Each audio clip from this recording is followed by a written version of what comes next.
빌립보서 2장을 시작하는 사도 바울의 주된 그 관심은 빌립보 교회 성도들의 교회 생활에 있습니다. 특별히 2장의 주제는 성도의 교회 생활이 어떠해야 할 것인가 하는 것을 말씀을 합니다. 우리 성도님들께서도 아시는 대로 이 빌립보라는 곳은 이 마게도냐 첫성이죠. 이 빌립보라는 도시는 황제의 이름으로 기획돼서 세워진 도시입니다.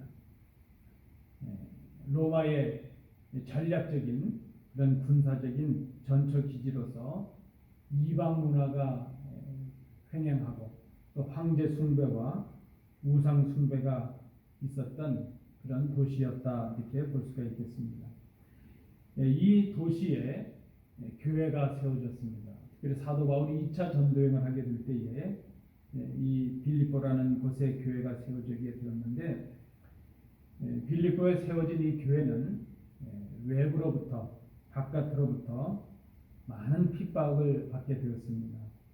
그로 인해서 경제적인 궁핍을 당하게 되고 종교적인 핍박을 당하게 되고 어떤 삶의 높은 장벽에 처해 있는 교회가 바로 빌립보 교회였습니다.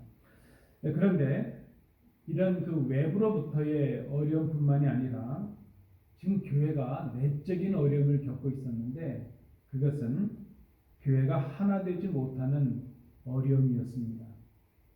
사실 외부로부터 어려움이 있을 때라도 내부적으로 일치가 되고 화합이 되고 한 마음이 된다면 힘을 합쳐서 그 어려움을 극복해 나갈 수 있을 텐데, 밖으로부터도 어렵고 내적으로도 하나가 되지 못함으로 인해서 빌립보 교회가 참으로 어려움 가운데 있는 그런 형편이었습니다.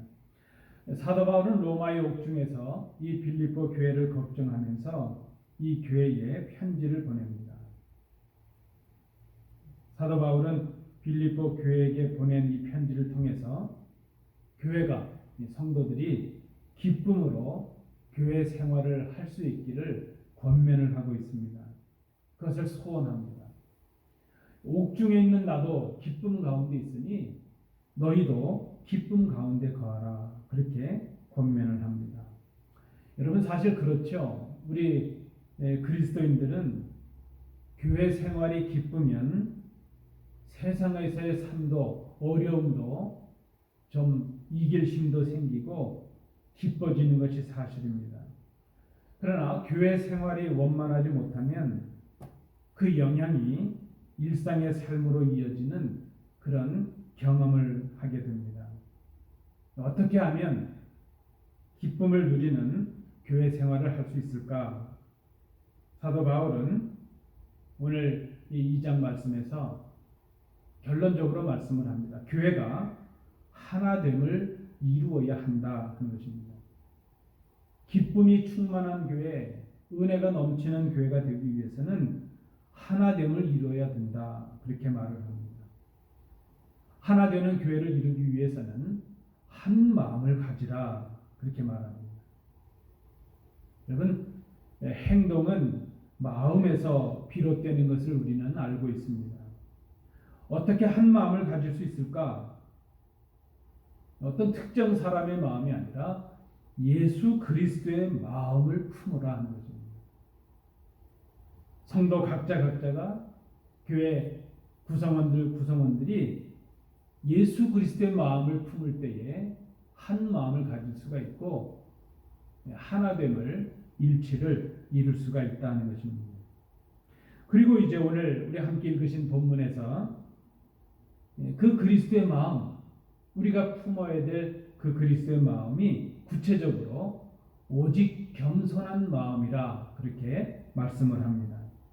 이 말씀을 통해서, 이 본문의 말씀을 통해서 하나됨의 기쁨을 회복하기 위해서 우리가 본받아야 될 예수님의 마음, 그 겸손의 모습이 무엇인가 하는 것을 우리가 함께 생각해 봅니다. 첫 번째입니다. 1절, 2절, 그리고 6절, 7절의 말씀을 우리가 참고하면서 첫 대지를 이렇게 붙여봅니다. 하나됨을 위한 겸손의 모습은 사람들과 같이 되는 것이다. 사람들과 같이 되는 마음이다. 그렇게 정의를 해봅니다. 오늘 본문에서 주님에게서 발견되는 겸손의 모습 첫 번째는 하나님이신 주님께서 사람들과 같이 되셨다는 것입니다. 주님은 인간들이 가지는 죄의 본성, 그 죄의 본성을 제외한 모든 면에서 사람들과 같이 되셨습니다. 사람들과 같이 된다는 것은 2절 말씀에 따르면 다른 사람들과 같은 생각을 품고 같은 사랑을 가지고 뜻을 합해서 한 마음이 되는 것이라 그렇게 2절은 말씀을 합니다. 여러분, 우리의 몸이 나뉘는 이유는 마음이 나뉘어져 있기 때문이죠. 행동이 먼저인 것 같지만 마음이 먼저입니다. 마음이 합해지면 몸도 합해질 수가 있습니다. 오늘 본문을 보니까 이 마음이 바로 사랑의 마음이라 그렇게 말씀을 합니다. 사랑의 마음은 같아지는 마음이죠. 즐거워하는 자들과 함께 즐거워해주는 마음이고 울고 있는 자들과 함께 울어주는 마음, 그 마음이 바로 사랑의 마음이요 같아지는 마음이라 오늘 본문이 말씀을 합니다. 여러분, 우리가 어떻게 한 마음을 가질 수가 있겠습니까? 오늘 우리가 주님께로부터 배우는 그 방법은, 한 마음을 갖는 방법은 자신을 비우는 것이라 하는 것입니다. 물이 담긴 두 컵이 있습니다. 한 컵에는 물이 가득 담겨 있고 한 컵에는 물이 반쯤 못 미치게 담겨져 있습니다. 이 물을 같아지게 하는 것은 많은 컵에 그 물이 많이 담겨진 그 컵의 물을 비워서 물이 적은 컵으로 부음으로 가능하게 되죠. 그렇게 해서 그 물이 같아지는 것입니다. 비운다 하는 것은 같아지기 위해서 비우는 것을 말합니다. 오늘 1절을 보시면 우리가 그 의미를 다시 생각해야 될 것입니다. 1절에는 우리가 예수 그리스도를 믿음으로 하나님께서 우리에게 주신 선물들이 기록이 되고 있습니다. 하나님의 권면과 사랑의 위로와 우리가 꿈도 못 꿨던 성령님과의 교제, 그리고 하나님의 긍휼과 자비, 이 모든 것들이 하나님께서 우리에게 주신 선물입니다.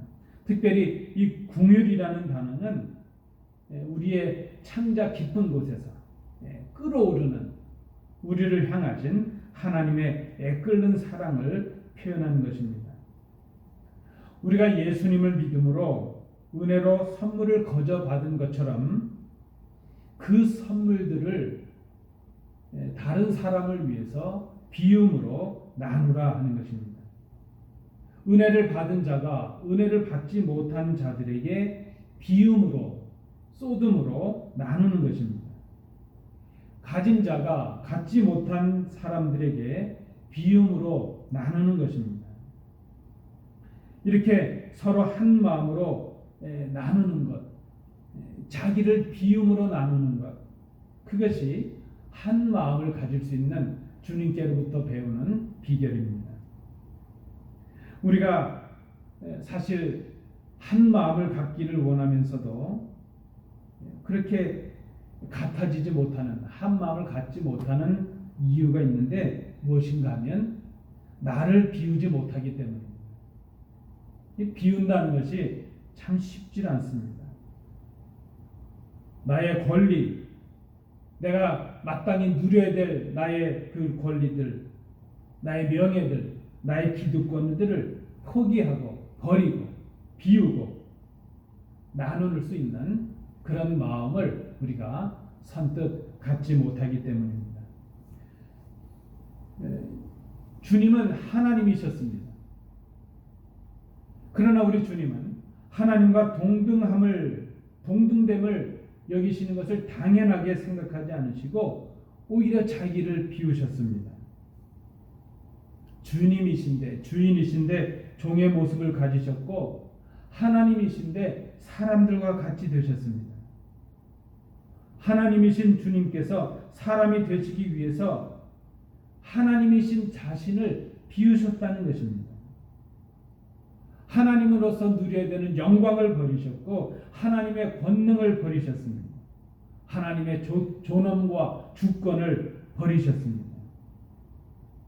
이렇게 스스로 당신을 비우신 이유는 바로 우리 사람들과 같이 되시기 위함이었다는 것입니다. 여러분, 우리가 주님께 오늘 이 본문을 통해서 배우는 하나됨을 위한 겸손의 마음은 자신을 비우는 마음입니다. 자신을 비우고 나눔으로 인해서 다른 사람들과 같아질 수 있는 그들의 눈물과 그들의 기쁨과 그들의 아픔의 자리에 함께할 수 있는 그런 사랑의 마음, 우리가 주님께로부터 배워야 되는 첫 번째 겸손의 모습이라 생각을 합니다. 하나됨을 위해서 우리가 배워야 되는 겸손의 마음입니다. 두 번째, 오늘 본문에서 발견되는 주님의 겸손의 모습 두 번째는 3절과 8절 상반절을 참조해 주시기 바랍니다. 하나됨을 위한 겸손의 모습 두 번째는 자기를 낮추는 것이라 그랬습니다. 우리가 주님께로부터 발견할 수 있는 겸손의 모습 두 번째는 자신을 낮추신 것입니다. 사람들과 같이 되시려는 이 사랑의 마음은 자신을 낮추시는 구체적인 행위로 이루어집니다. 주님의 겸손의 이 마음은 인간의 몸을 입으시고 자신을 실제로 낮추시는 그런 삶으로, 행위로 드러났다는 것입니다. 하나님이신 그 주님께서 인간의 몸을 입으시고 이 땅에 스스로 오신 것, 그것이 바로 스스로를 낮추신 것입니다. 하나님의 영광의 보좌에 계셔야 될 하나님께서 낮고 천한 이 땅에 오셨습니다. 당신을 낮추셨습니다. 무소부재하시고 전지전능하신 하나님께서, 능력의 하나님께서 제한적이고 고통과 아픔의 그런 경험을 하실 수밖에 없는 연약한 인간의 몸을 입으셨습니다. 그것이 바로 당신을 낮추신 것이라 하는 것입니다. 여러분, 마음이 있어야 행함이 따르는 것을 봅니다. 우리의 겉으로 드러나는 행위는 사실 그 속에 마음을 담고 있기 때문입니다. 인간들과 같이 되시려는 이 주님의 사랑의 마음, 겸손의 마음이 스스로를 낮추시는 구체적인 삶으로, 행위로 이루어졌다는 것입니다. 겸손의 마음이 있어야 겸손의 행위로 이어지는 것이죠. 오늘 본문에 나타나는 낮추셨다, 낮추다 하는 이 말의 뜻은 산을 깎아서 평평하게 했다 하는 그런 뜻을 갖고 있는 단어입니다.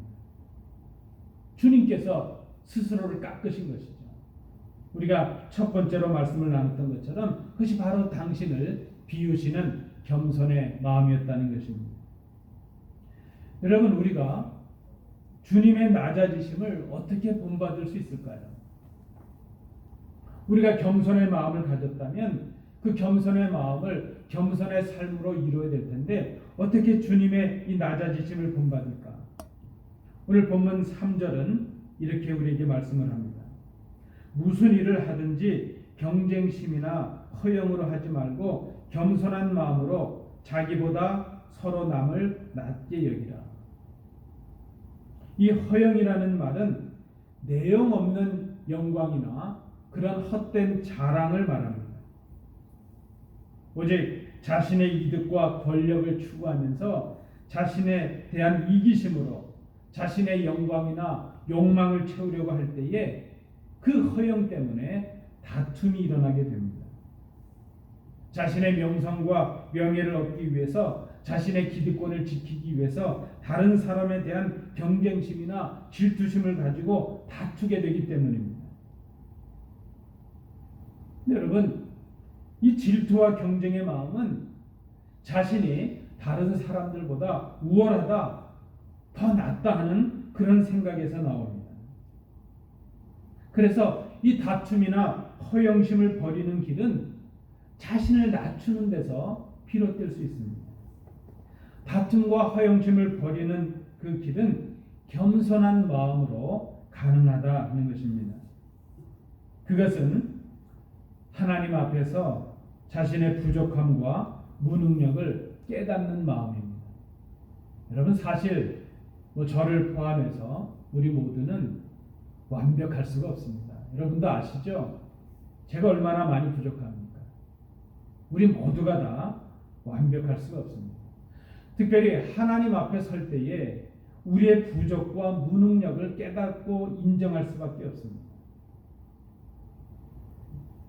그 마음이 바로 겸손한 마음이라 하는 것이죠. 하나님 앞에서 우리가 얼마나 부족한 존재고 얼마나 무능력한 사람들인가 하는 것을 깨닫고 인정하는 것입니다.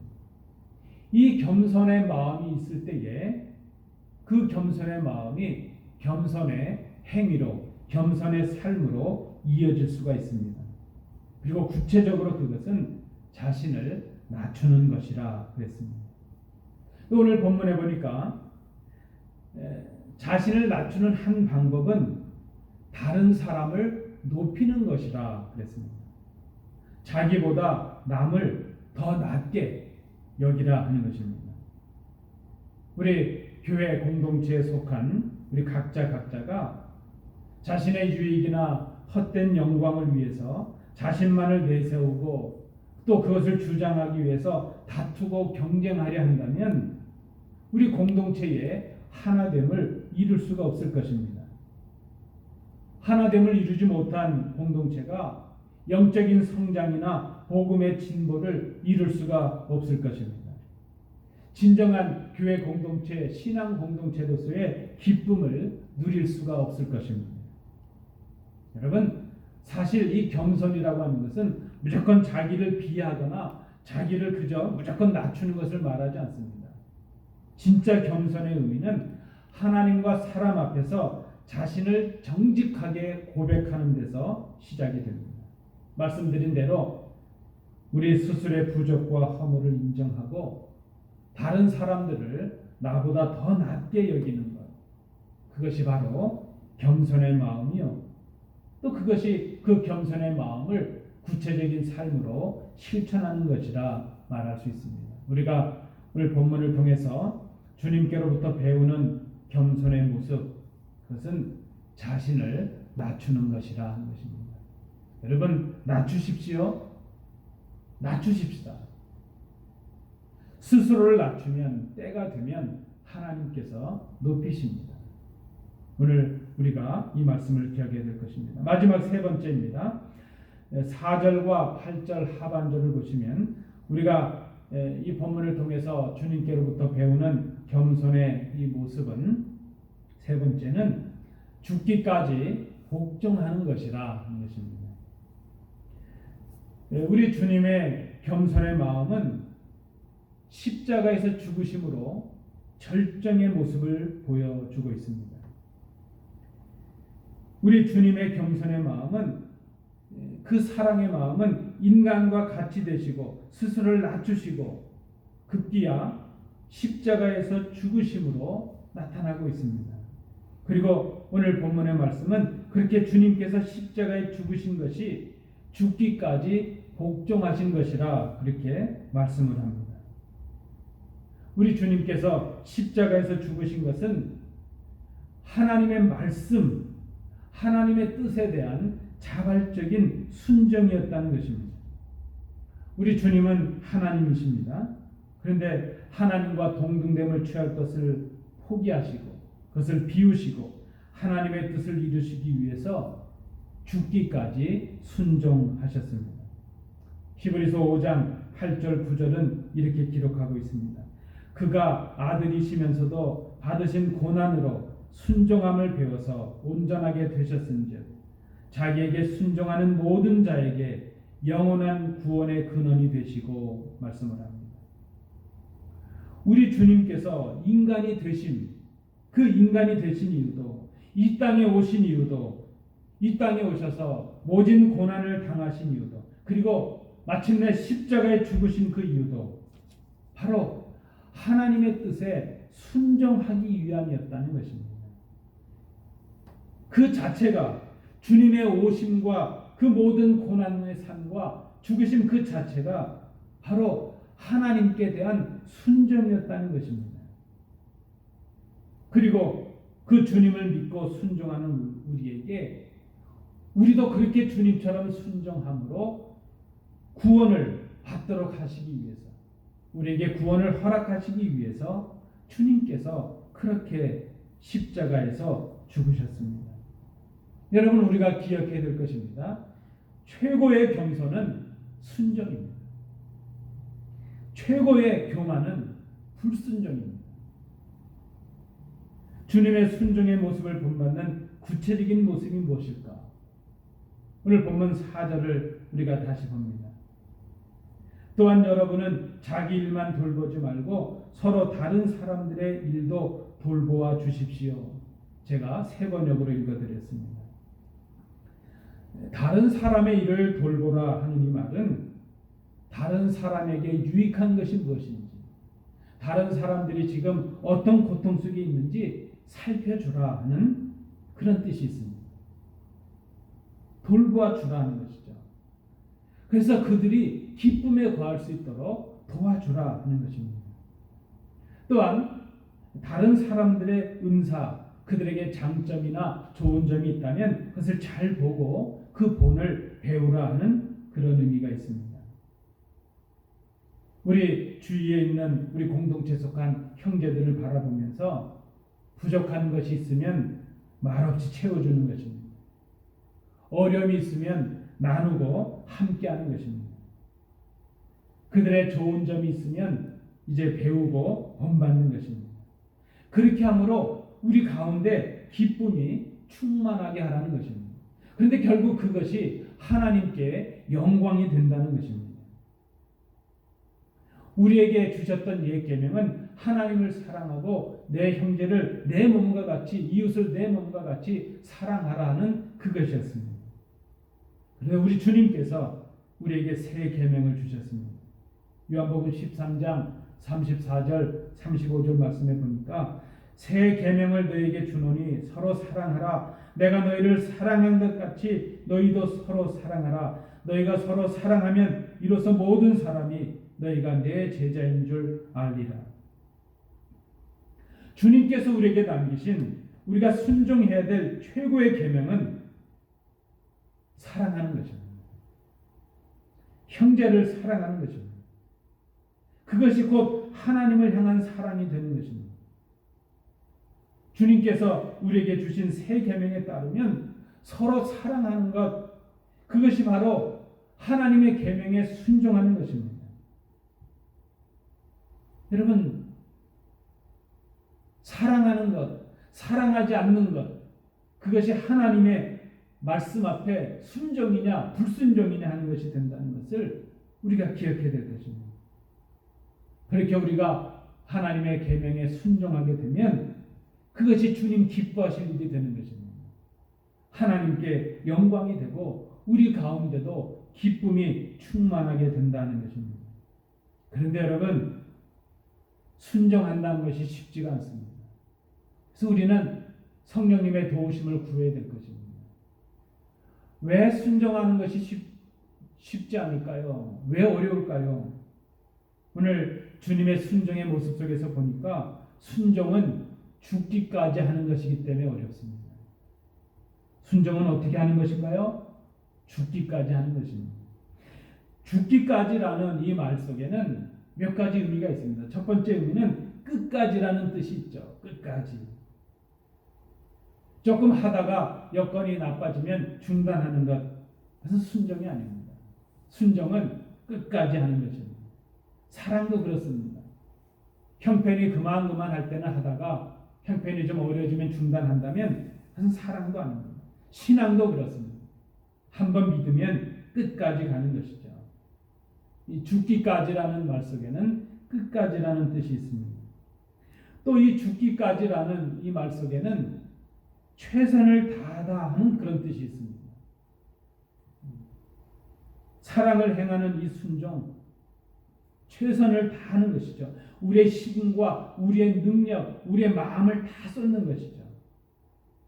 최선을 다하여 해야 될 일. 그리고 마지막으로 죽기까지라는 이 말 속에는 말 그대로 죽음을 포함하고 있습니다. 어떻게 순종할까요? 목숨을 다하여 죽음으로 순종하는 것입니다. 이 죽기까지라는 말 속에는 희생을 의미하고 있습니다. 하나님의 말씀에 순종하는 일은 나를 죽이는 일입니다. 내 자존심과 내 물질과 내가 가진 모든 생각들을 죽이는 것입니다. 사랑도 그렇습니다. 사랑하는 일은 희생하는 일입니다. 죽는 일입니다. 누군가를 사랑하면 그를 위하여 내가 죽어지는 것을 말합니다. 한 알의 밀이 떨어져 죽는 그곳에 놀라운 열매가 겉해지는 것을 봅니다.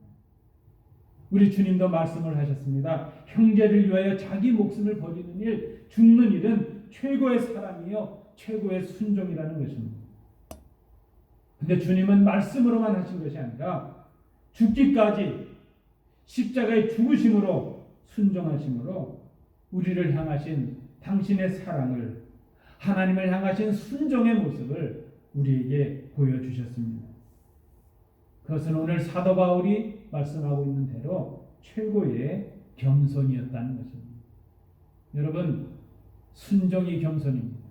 순종하십시다.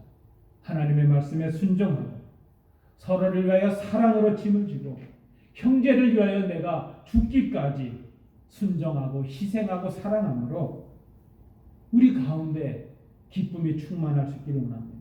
오늘 우리가 본받아야 될 주님의 겸손의 모습이 바로 이것입니다.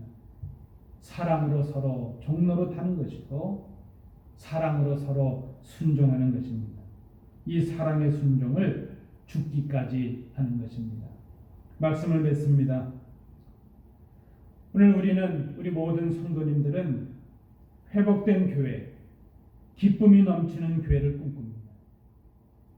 건강한 교회 안에서 기쁘고 건강한 신앙생활을 할 수 있기를 우리가 꿈꾸고 있습니다. 그런데 그런 기쁨이 넘치고 은혜가 넘치는 교회를 꿈꾸면서도 그런 교회를 이루기 위한 행동은 우리가 하고 있지 않습니다. 그 처음은 주님의 겸손의 마음을 배우는 것입니다. 주님의 마음은 사람들과 같이 되는 사랑의 마음이셨습니다. 주님의 겸손의 마음은 자신을 낮추시는 구체적인 삶으로 이어졌습니다. 그리고 그 사랑의 마음과 낮추심은 우리를 위하여 십자가에 죽으시는 희생의 순종으로, 사랑의 순종으로 이어졌습니다. 사랑하는 성도 여러분, 우리가 서로의 마음을 헤아릴 수 있기를 원합니다. 함께 즐거워하고 함께 울어줄 수 있는 성도들이 될 수 있기를 원합니다. 다툼이나 헛된 욕심을 버리고 남을 나보다 낮게 여기는 그런 성도들이 될 수 있기를 원합니다. 말씀에 순종하여 죽기까지 서로 사랑하는 온 교회가 될 수 있기를 원합니다. 이것이 주님께서 우리에게 보여주신 겸손의 마음이요, 그 마음을 본받는 우리의 성도의 삶이라 말할 수 있을 것입니다. 교회의 회복과 기쁨은 오직 이 주님의 겸손의 마음을 배우고 그 겸손의 모습을 본받을 때 가능할 수 있기 때문입니다. 오늘 본문을 통해 주시는 이 주님의 겸손의 마음을 배우시는 우리 복된 성도들 되시기 바랍니다.